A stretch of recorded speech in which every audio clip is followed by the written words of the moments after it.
রাজ্য সরকারের সত্তা আসার জন্য সমস্ত ক্যাডারদেরকে পাঠিয়ে 100% ভোট করার পক্ষে থাকে। কিন্তু লোকসভার সময় এই কমিউনিস্টরা যখন সত্তাতে ছিল, বিধানসভার 1 বছর পরে লোকসভা ইলেকশন হয়, 10 থেকে 12% ভোট লোকসভাতে কম হয়ে যায়। কেন? একবারও চিন্তা করেছে ত্রিপুরাবাসী? একবার বামুদিয়াবাসী চিন্তা করেছে? আমিও লোকসভা প্রার্থী হওয়ার পর আমাকে মানুষ বলা শুরু করেছে, আপনি তো জিতে যাবেন, কিন্তু লোকসভায় 10% ভোট কম হয়, তো সেই কারণে মার্জিন যত আসার কথা তার থেকে হয়তো একটু কম আসতে পারে। আমি বামুদিয়াবাসীকে প্রশ্ন করতে চাই, কেন ত্রিপুরাবাসী লোকসভায় কম ভোট করবে? কারণ কি? আর বিধানসভায় ভোট করবে বেশি, বরাবর কেন করবে না? বিধানসভার বরাবর ভোট কেন লোকসভাতে করবে না? তার কারণ কমিউনিস্টের কারণে। কমিউনিস্টরা এখানে রাজ্য সত্তায় থাকার জন্য মরিয়া হয়ে উঠতেন। কারণ কি? ক্যাডার পালতে হবে, কমিশন খেতে হবে, বিপিএল কার্ড বানিয়ে পয়সা নিতে হবে, মিথ্যে প্রচার করতে হবে, মহিলা নির্যাতন করতে হবে, পাওয়ার দেখাতে হবে। তার জন্য সত্তাতে থাকার জন্য রাজ্যের বিধানসভা ইলেকশনের সময় সব ভোটিং করতে হবে। আর লোকসভার সময় 10%, 12%, 13% ভোট কম হবে। তার চাইতে দুর্ভাগ্যের আর কিছু নেই।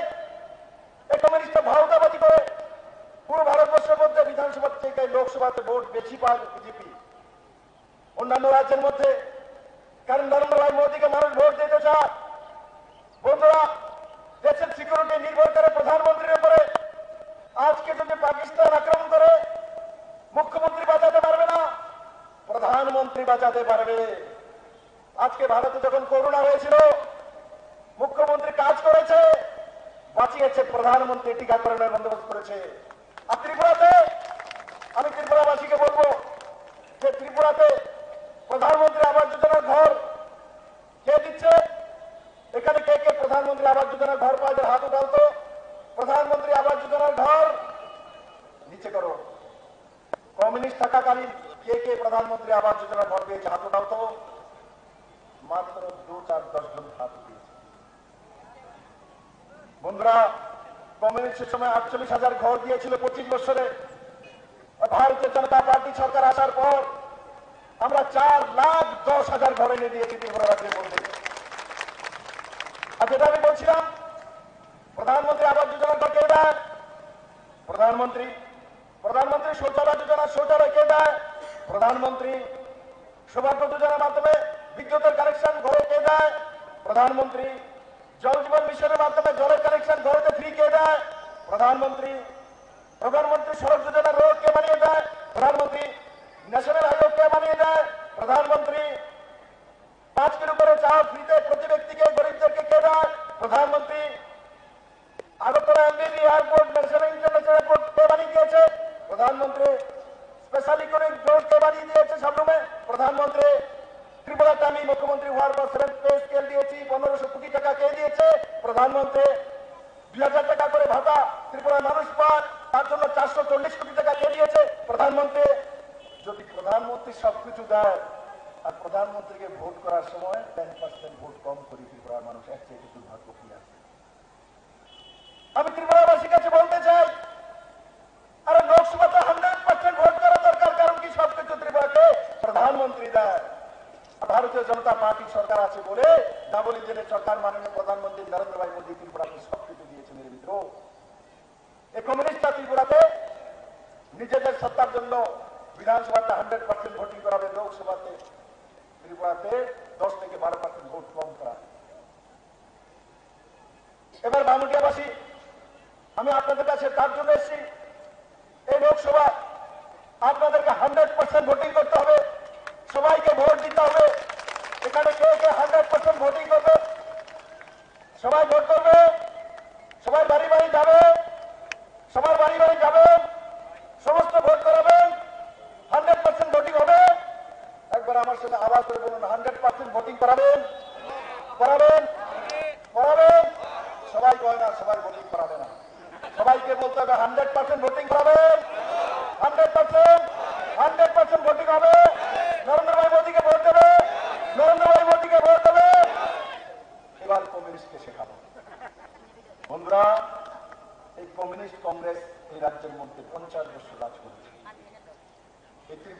আশির দাঙ্গা কে করিয়েছে?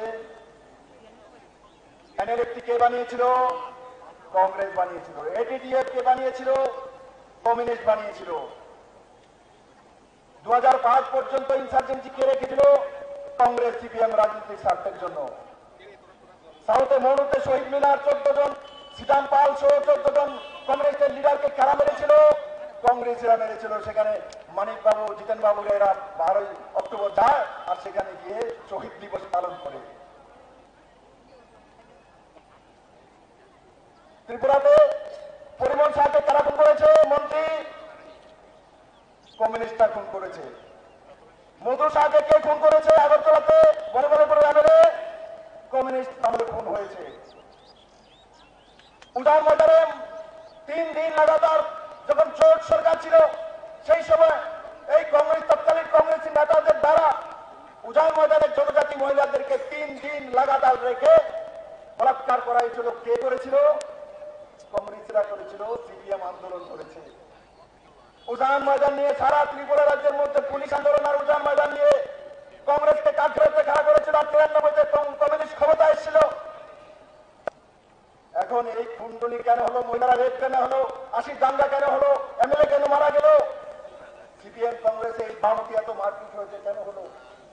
আমি আজকে এই ময়দান থেকে মানিক সরকারকে জিজ্ঞাসা করতে চাই, মানিক বাবু, আপনি 4 বারের মুখ্যমন্ত্রী, পলিট ব্যুরোর মেম্বার, আপনি শেষ বয়সে 75 বছর বয়সে ভোট কই দিবেন শেষকালে? আপনার প্রার্থী তো দাঁড়াইছে না, কংগ্রেস থেকে আশিস শাহ দাঁড়িয়েছে। আপনি শেষকালে হাত চিহ্নিতে ভোট দেবেন? একবার কল্পনা করতে বামুটিয়ার মানুষ শেষকালে কোথায় ভোট দেবে? মানিক সরকার হাত চিহ্নে ভোট দিব। চিন্তা করতে নিন, কমিউনিস্ট আসেনি, শুনেনি কেউ। মানিক সরকার হাত চিহ্নিতে ভোট দিব, এর চাইতে দুর্ভাগ্য দিনের জীবন হয়েছিল। এর চাইতে দুর্ভাগ্য 18তে উনি ইলেকশন হেরেছেন, এটা তো দুর্ভাগ্য না। উনাকে উনার জীবদ্দশার শেষ লগ্নে কংগ্রেসের হাত চিহ্নতে ওনাকে ভোট দিতে হবে। পলিট ব্যুরোর মেম্বার হাত চিহ্নতে ভোট দেবে। এক চাইতে দুর্দশা কমিউনিস্ট পার্টি আর কোনো কিছু হতে পারে না বলবে। আমি জানি মানিক বাবু ভোট দিতে হতে পারে, কারণ কি 27 তারিখ আমিও নমিনেশন দাখিল করেছি, এই কংগ্রেসেরও এরা করেছে। আমি দেখেছি ওই মিছিলে মানিক সরকার হাতে নিয়ে আসেনি, আপনারাও দেখে নেবেন। জিতেন বাবু ছিল, কারণ কিন্তু আদাস লোক, আরেকটা অপবিত্র পদ, আরেকটা সুদীপ ভাবলো কত বড় দিন, আরেকটা ক্যান্ডিডেট আশিস, মানে শেষ হইল না। এই রক্তটি নাম ছিল মনোনয়নপত্র জমা দেওয়া অধিকার মিছিল পোস্টার করতে লাগে। ওই মিছিলে আমি মানিক সরকারকে দেখিনি। তাই আমি মানিকদাকে জিজ্ঞাসা করতে চাই, দাদা আমি আপনাকে সম্মান করি, আপনি ত্রিপুরার মুখ্যমন্ত্রী ছিলেন 4 বার। আপনি বলুন, ত্রিপুরার মানুষ জানতে চান আপনি ওই দিন মিছিলে কেন গেলেন না? আপনি ভোট কোথায় দেবেন? আপনার মুখে শুনতে চায় বামুটিয়াবাসী, সিপিএমের কার্যকর্তারা শুনতে চায় আমি দাদাকে সম্মান করি, কিন্তু আমি কল্পনা করি ওনার পার্টি ওনাকে এই জায়গায় এনে ফেলবে যে ওনাকে শেষ বয়সে হাতছিনের মতো ভোট দিতে হয়েছে। এই লোক মানিক সরকারের শেষ। বন্ধুরা, আমি তার জন্য বলি কংগ্রেস সিপিএম মিলিতভাবে প্রার্থী দিয়েছে। এই ত্রিপুরা রাজ্যের মধ্যে যত গুন্ডাগিরি হয়েছে, যত রেপ হয়েছে, এই কংগ্রেস সিপিএম এর রাজনৈতিক স্বার্থের কারণে হয়েছে। ত্রিপুরার মানুষকে শাসন করেছে এরা কংগ্রেস সিপিএম এর নামে। ত্রিপুরাতে 2018 যদি নরেন্দ্র মোদী অমিত শাহ যদি না আসতো, আপনারা কোনোদিনে 4,10,000 ঘর পেতেন না, আপনার বাড়িতে কোনোদিন জল আসতো না, আপনার মেয়ের জন্য 33% রিজার্ভেশন হতো না, আপনার মেয়ের জন্য ত্রিপুরাতে সরকারিতে 33% রিজার্ভেশন কখনো হতো না। মেরে মিত্র, যদি কমিউনিস্ট থাকতো ত্রিপুরা রাজ্যের মধ্যে এগুলি কোনোদিন আসতো না। তাই আমার বামুটিয়াবাসীর কাছে নিবেদন, এই নির্বাচন বিপ্লব দেবার মোদীর নির্বাচন নয়, এই নির্বাচন ত্রিপুরার ভবিষ্যৎ নির্বাচন, ত্রিপুরার মানুষকে তৈরি করার নির্বাচন, আপনার ছেলেদের ভবিষ্যৎ নির্মাণ করার ভবিষ্যৎ সিপিএম আর কংগ্রেসকে তাদেরকে দেখানো এই ত্রিপুরা রাজ্যে 50টি বছর কেন তোমরা নিজেদের মধ্যে লড়াই করে ত্রিপুরাতে হাজারো মানুষের প্রাণ কেড়ে নিয়েছে, এরা বহু বাড়ি জ্বালিয়ে দিয়েছে এরা। আজকে কংগ্রেস সিপিএম একসঙ্গে ঘুরে একসঙ্গে নমিনেশন দাখিল করে, কত দুর্ভাগ্য যাচ্ছে। তাই এই মঞ্চে ভিতরে অনেকে আছে কংগ্রেস সিপিএম করেছে, তাদের ভাগ্য ভালো। রাজীব দ্বারা আমরা তো ঠিক আছে বিজেপি করেছি, কিন্তু অনেকে আছে কংগ্রেস সিপিএম করেছে, বিজেপিতে যে এসে গেছে সে বেঁচে গেছে। আমি এখনো বলি, এখনো যারা সিপিএম এ আছে প্রাণে বাস্তব বিজেপিতে চলে আসে, তাদের সঙ্গে থাকলে মান ইজ্জত কিচ্ছু থাকবে না, কারণ তাদের ইজ্জতে নেই, তারা কোনো ইজ্জতে নেই। এরা শুধু ক্ষমতার জন্য, চাঁদার জন্য রাজনীতি করে, ভারতীয় জনতা পার্টি দেশের জন্য রাজনীতি করে, বামুকের মাটির জন্য রাজনীতি করে, মায়ের ইজ্জতের জন্য রাজনীতি করে। নরেন্দ্র ভাই মোদী ভারতবাসীর কল্যাণের জন্য রাজনীতি করে মেঘা মিত্র।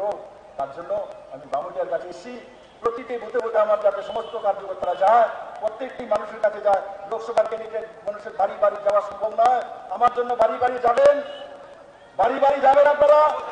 কে কে বাড়ি বাড়ি আমার জন্য ভোট দেবে, হাত তোলো। কে কে চাইবে নিচে করো। কে কে আমি দাঁড়ালে অখুশি, হাত তোলো। আমি দাঁড়ালে অখুশি,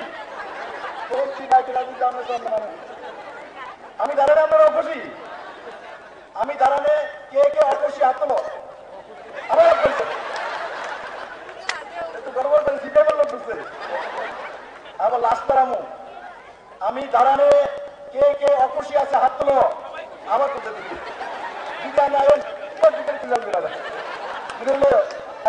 মঞ্চে কিছু না, ভিতরে ধরে যাও, কিছু না, কিছু না,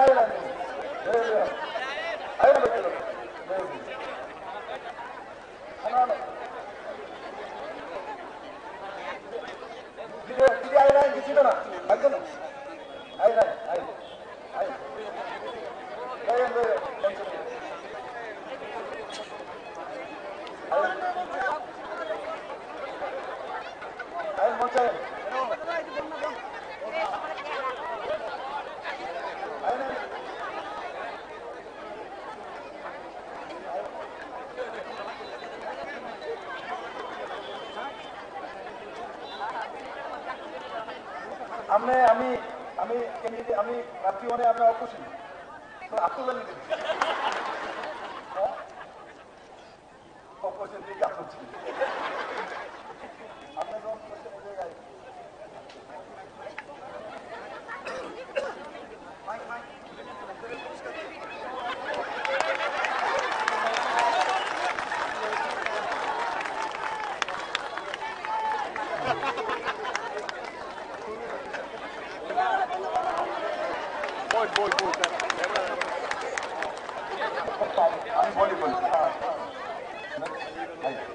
দিদি। অ্যাকচুয়ালি আমি আপনাদের বলি বামুটিয়াবাসী, জোশ রাখা ভালো, জোশের সঙ্গে ঘোষ থাকতে হয়। দিদি জোশে হাত তুলে নিয়েছিলেন, দিদি বিপ্লবদেরকে ভোট দিলে বিপ্লবদেরকে চায়, তার জন্য এখানে এসছে। কিন্তু দিদি পুরোটা না শুনে আপনারা মানে সবার আগে হাত তুলবো, মানে বিপ্লবদের আমি আগে বুঝবো, এই কারণে পুরোটা না শুনলে আপনারা কথা না। আমার জন্য ভোট চাইবে, যাবে। কে কে অখুশি, হাত তোলো।